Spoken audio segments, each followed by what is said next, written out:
Жоғарыда тек қана анименің ұнамлы тәреплері, оның жылдар давамында рауажлану басқышлары һәм тарихы хақында қысқаша болса да тоқтап өттім. Әр нәрсенің плюс һәм минус тәреплері бар. Соның ішінде анименің де. Бірақ қазір айтатұғын мағлұматларым анимені жүдә жақсы көретұғын ықласпентлерге ұнамайтұғыны анық. Бірақ бәрібір бұл минуслар хақында біліп қойған жақсы. Анименің инсан психологиясына бірінші тәсірлерінен бірі бұл характерде агрессияның артуы екен. Бұл менің пікірім емес. 2020 жылы Journal of Aggression басылымында басып шығарылған зерттеу нәтижесінде сондай жазылған.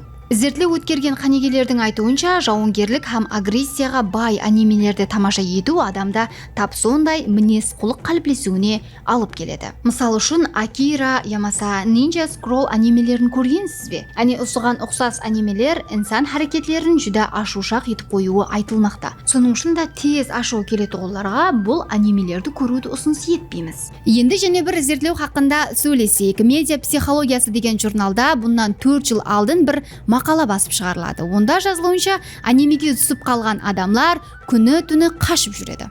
Сонда қызық.